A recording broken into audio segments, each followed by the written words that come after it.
Hello YouTube. Que voici encore une vidéo sur Dune, dis donc. On ne l'arrête plus. Pourquoi? Eh bien parce qu'il y avait des choses que j'avais écrites pour ma grosse vidéo comparative. Si vous ne l'avez pas vue, allez-y.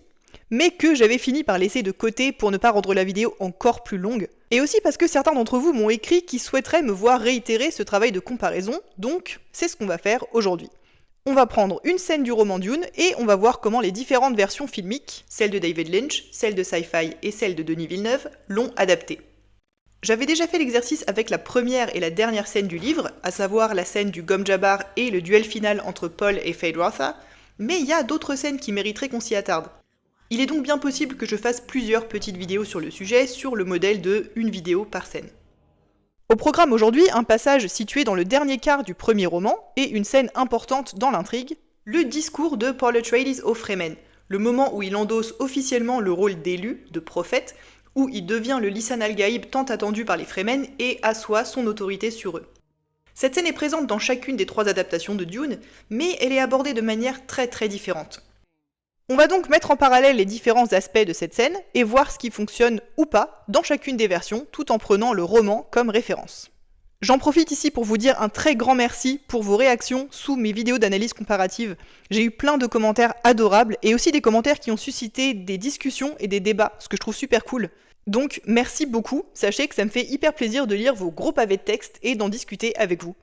On va voir tout d'abord comment cette scène du discours est introduite, dans quel contexte elle s'inscrit dans l'histoire. Dans le livre, elle a lieu 2 ans après la rencontre entre Paul et les Fremen, et on a eu auparavant tout un développement des relations entre eux. Ils ont déjà vécu plein de choses ensemble, Paul a déjà fait ses preuves, et cette scène a été préparée. Dans la version de Lynch, par opposition, elle arrive comme un cheveu sur la soupe, et très tôt dans la chronologie de l'histoire. À peine Paul et Jessica ont rencontré les Fremen, que Paul est déjà en train d'endosser ce rôle de leader messianique. Du coup, pour tenter de justifier ça, la scène est introduite par un monologue très lourd et explicatif. We sense that you may be the voice from the outer world. Both moons told us of you.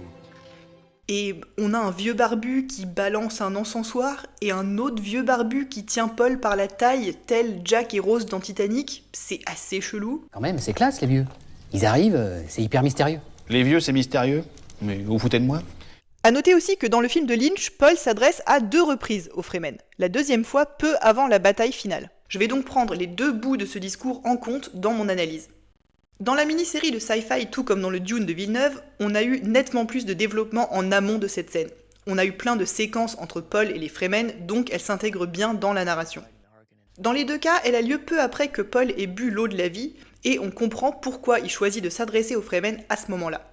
A savoir que dans le roman, c'est l'inverse. Paul boit l'eau de la vie peu après cette scène. En termes purement cinématographiques, l'introduction de la scène chez Villeneuve est infiniment plus épique. Les plans larges avec cette musique grondante qui te dit que ça va mal se passer.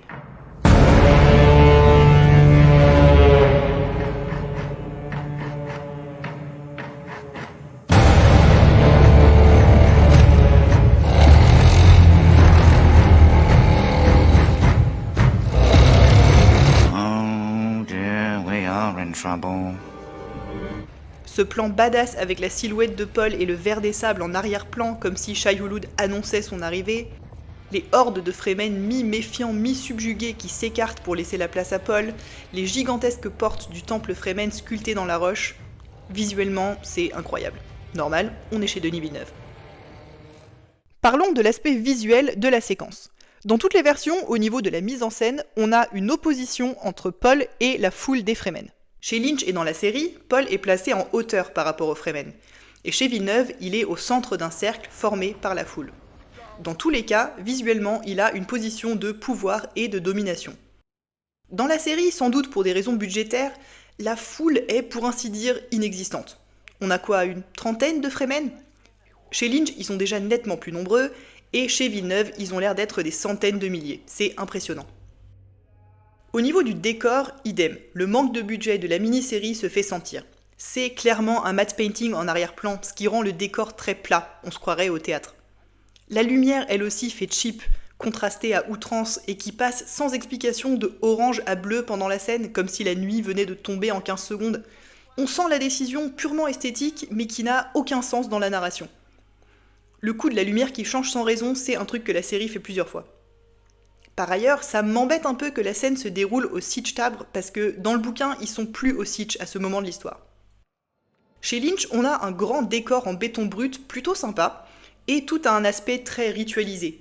L'encens, les tenues des Fremen, ces rangées de femmes qui semblent être des sortes de prêtresses. D'autre part, le décor, les cadrages et les couleurs donnent à la scène un côté très régime totalitaire. Et chez Villeneuve, on a un décor plus naturel, une gigantesque caverne avec de grands puits de lumière qui éclairent la scène d'en haut, c'est très beau. Comme toujours chez Villeneuve, la direction de la photo est ultra léchée, c'est un plaisir pour les yeux. C'est aussi le décor qui se rapproche le plus de la description qu'en fait le roman. Petit topo rapide sur les costumes. Ceux de la mini-série sont, je trouve, les plus faibles. Paul ressemble plus à Robin des Bois qu'autre chose, les Fremen sont tout droit sortis de la foire médiévale du dimanche, et pourquoi personne ne porte de stillsuit ? Cet endroit se situe en extérieur, on est devant l'entrée du Sietch, et les Fremen ne sortent jamais à l'extérieur sans leur combinaison spéciale qui recycle l'eau du corps. Quant aux yeux bleus des Fremen, ils sont juste flippants dans la saison 1 de la série, j'arrive pas à m'y faire. Chez Lynch et chez Villeneuve, Paul, Stilgar et les Fremen portent leurs stillsuits comme il se doit.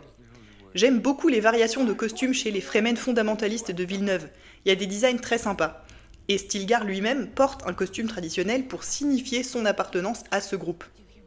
Le costume de révérende mère de Jessica est magnifique aussi. On notera que dans le Dune de Villeneuve, on peut très facilement reconnaître le moment où Paul bascule du côté obscur, entre guillemets. Il a les cheveux en arrière et une cape noire par-dessus sa tenue habituelle. Genre, c'est très simple, dès qu'il débarque avec les cheveux en arrière, tu sais que ça sent pas bon. Katie, will you please tell him his hair looks sexy pushed back? Your hair looks sexy pushed back. Au niveau du contenu, on va avoir de très grosses divergences entre les adaptations. Dans le bouquin, je dirais que 3 points importants se dégagent de cette scène. Premièrement, le fait que la tradition Fremen veut que Paul affronte et tue Stilgar pour pouvoir prendre sa place de leader, et Paul qui refuse cette tradition. Deuxièmement, le fait que Paul, pour la première fois, endosse volontairement son rôle de figure messianique pour manipuler les Fremen à son avantage. Et troisièmement, le fait qu'il y a des tensions entre Paul et les Fremen, que leur fidélité n'est pas acquise dès le début. On va commencer par parler de la version de Lynch parce que elle a à peu près 0 point commun avec la scène du livre. Paul parle aux Fremen, certes, mais de tout à fait autre chose. En gros, il fait ce que Lynch adore faire dans Dune, il balance des tonnes d'expositions et te résume le film. Our shared enemy, the Harkonnens, are once again in control of Arrakis. Stilgar, your leader, has asked me and my mother to teach you the Weirding Way, to crush the Harkonnens. C'est le gros problème avec cette adaptation. Le film dit au lieu de montrer. Avec en plus le fameux monologue intérieur omniprésent de Paul. The Holy Warriors. No one ever dreamed there were so many. L'essence de la scène du livre est totalement passée à la trappe, et aucun des 3 points n'est abordé. Dans la deuxième partie de son speech, qui a lieu bien plus tard, Paul fait un mini discours de motivation à ses troupes. Emperor, we come for you.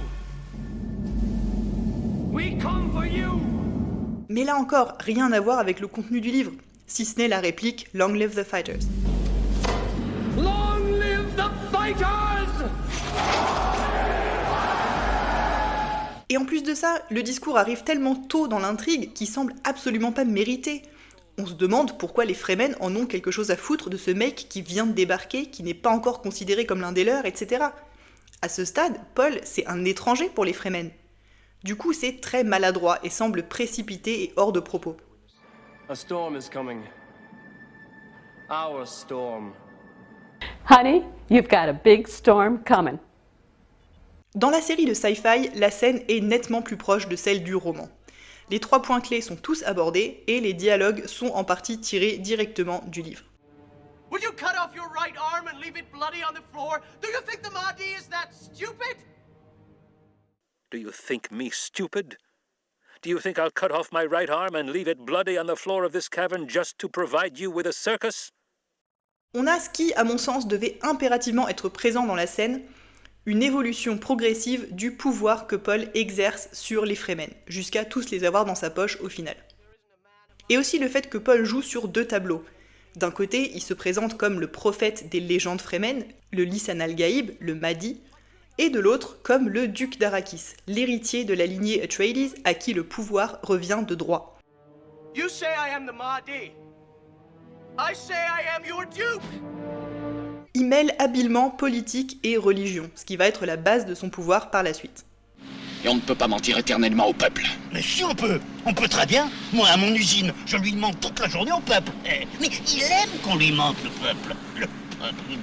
Un moment qui me fait rire dans la série, c'est celui-là. So that we may reclaim the planet and create a paradise together.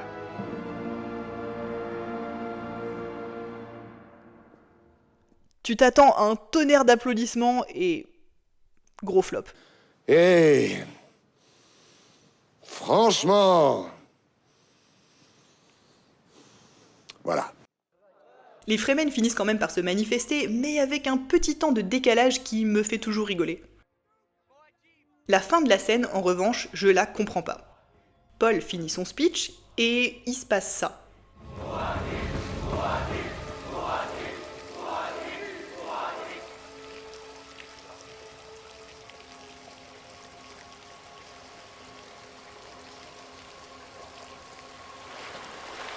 Mais c'est quoi ce bordel ? Déjà, on sait pertinemment que Paul n'a pas de pouvoir divin, donc d'où il sort toute cette eau ? Et ensuite, il n'y a rien de plus grave pour les Fremen que de gâcher de l'eau. Donc pourquoi renverser des hectolitres d'eau par terre serait bien vu ? C'est absurde. Cette scène a été totalement inventée pour la série et elle n'a aucun sens. By all accounts, it doesn't make sense. Intéressons-nous à la version de Villeneuve maintenant.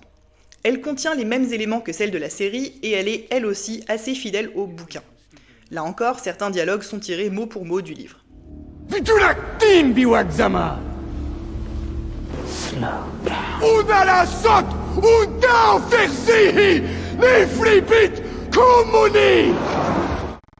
Do you smash your knife before a battle? Paul demanded. I say this as fact, not meaning it as boast or challenge. There isn't a man here, Stilgar included, who could stand against me in single combat. This is Stilgar's own admission. He knows it, so do you all. La progression des Fremen de la méfiance à l'adoration est présente aussi, mais amenée à mon avis d'une meilleure manière que dans la série. Plutôt que de montrer ses pouvoirs en faisant couler une cascade du haut de son rocher, Paul se sert de ses dons de prescience pour asseoir son autorité.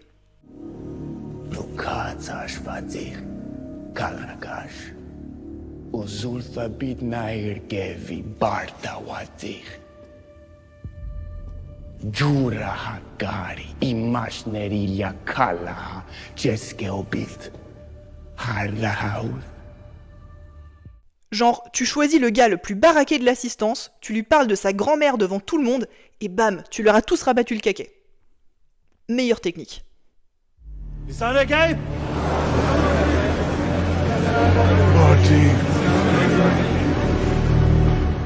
Un détail que j'aime bien, c'est Jessica qui essaye de tempérer les ardeurs de Paul au début. C'est assez raccord avec le bouquin, où le monologue intérieur de Jessica pendant cette scène reflète cette attitude. Et j'adore le fait que Paul fait exactement l'inverse. Au lieu de slow down, il monte dans les tours puissance 3000.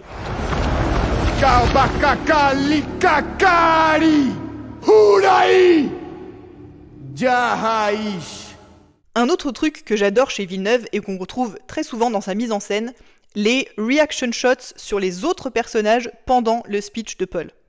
La fierté paternelle de Gurney Halleck, la vénération de Stilgar qui en a les larmes aux yeux, la colère et le désespoir de Chani, et Gurney qui essaye de lui éviter des emmerdes, le demi-sourire de triomphe de Jessica, ça rend l'ensemble plus vivant, plus nuancé aussi. C'est une technique toute simple, mais qui marche très très bien. Et puis on a l'usage du langage dans la version de Villeneuve qui est parfait. Contrairement aux deux autres versions, les Fremen de Villeneuve parlent leur propre langue, le Chakopsa. Comme Paul s'adresse à des Fremen, la quasi-totalité de la scène est en Chakopsa. Là où c'est très malin, c'est que Paul switch de temps à autre à l'anglais de façon tout à fait délibérée. Comme par exemple quand il dit être le duc d'Arrakis, son titre Atreides, qui n'a rien à voir avec les Fremen. Et il repasse au Chakopsa pour dire qu'il est le Lisan al-Gaïb, une figure de la culture Fremen. I am Paul Muad'Dib Atreides, Duke of Arrakis! Eludidina Heshidani, Il les manipule jusque dans l'usage de la langue, c'est génial. Alors ça, c'est très tordu, mais bougrement intelligent. Petite précision, quand il mentionne la main de Dieu, il n'est pas en train de parler de Dieu. Paul, c'est pas quelqu'un de religieux, ça irait pas avec son personnage. Il fait allusion à la première des 2 lunes d'Arrakis, que les Fremen appellent The Hand of God, en raison des cratères en forme de main humaine visibles à sa surface. The locals call the big one the Hand of God. Well, the Hand of God is wreaking havoc on our comm system. Là encore, il s'appuie sur la culture Fremen pour les rallier à sa cause. Puisqu'on parle de la version de Villeneuve, on va enchaîner avec le jeu d'acteur, qui est en lien direct avec l'efficacité de cette scène. Dès la sortie de Dune partie 2, il y a eu une espèce de consensus sur le fait que Timothée Chalamet délivre dans cette scène une performance à Oscar, et ouais, il est assez incroyable.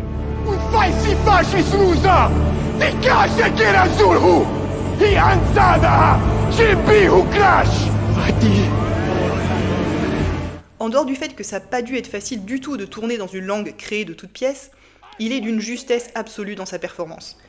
La scène était potentiellement casse-gueule, mais il en fait ni trop ni pas assez, ça fonctionne extrêmement bien.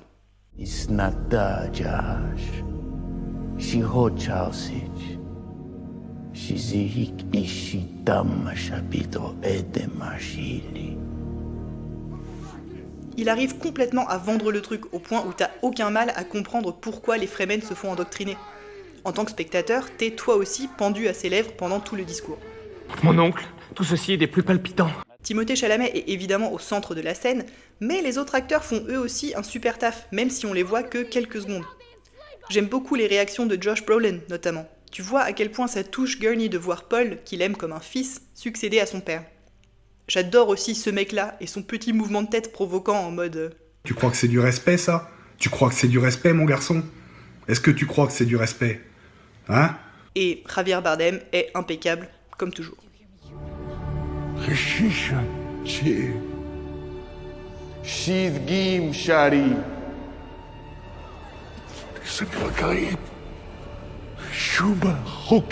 Dans la mini-série, le jeu d'acteur est... ouais, ça passe sans être dingue non plus. Et après, il y a des petits moments franchement pas terribles, genre ça.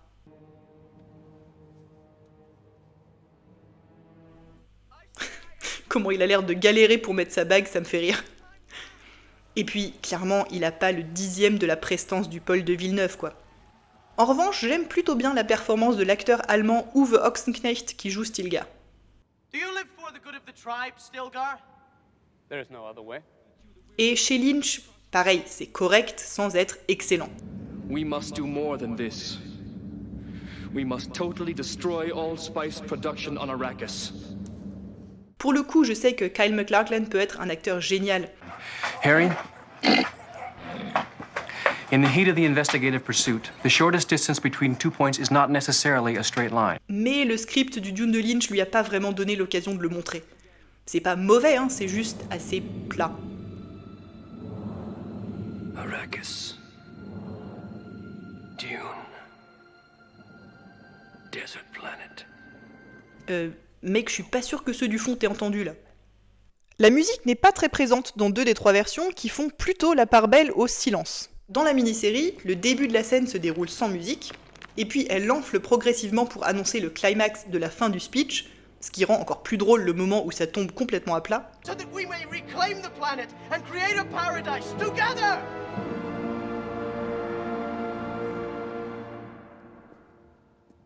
Elle revient ensuite à la fin de la scène, mais je peux pas en dire grand chose parce que je la trouve très oubliable. Elle est là, mais elle a rien de bien intéressant. Muad'Dib! Long live the fighters of Muad'Dib! Yahya Juana! Muad'Dib! Long live the fighters of Muad'Dib!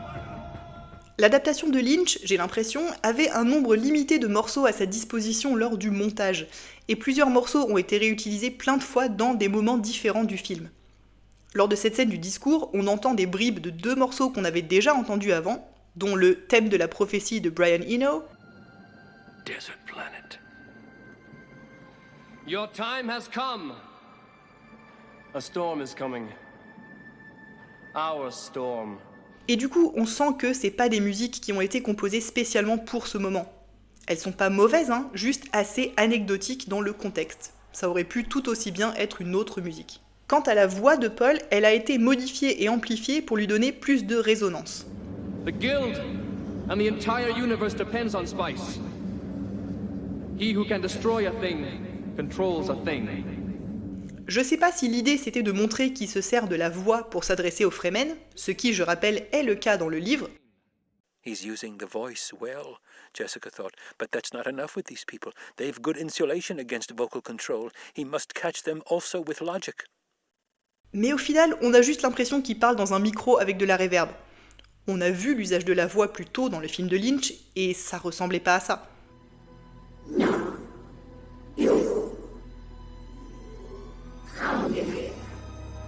Dans la version de Villeneuve, la musique est présente presque tout le temps, mais très discrète par moments, au point où il m'a fallu plusieurs visionnages pour réaliser qu'elle était là. Elle est nettement présente quand Paul arrive,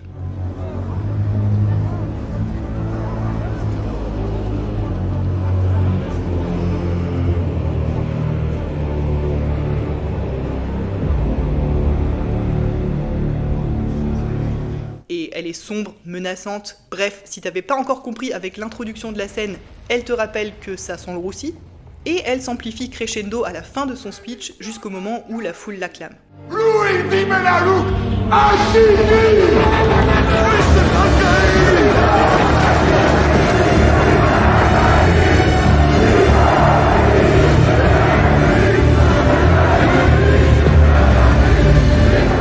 C'est la même mélodie qu'au début de la scène, mais avec une instrumentale différente. Et pareil, ça grince, c'est pas harmonieux, ça traduit l'horreur de ce qui se passe. Le sound design, quant à lui, est beaucoup plus travaillé que dans les autres versions. Je l'ai déjà dit, mais Denis Villeneuve est le maître des petits sons diégétiques qui donnent vie à une scène. Les murmures, les respirations, les bruissements d'étoffe, tout ça. J'aime beaucoup les espèces de sons de cornes au début qui semblent annoncer l'arrivée de Paul et Jessica.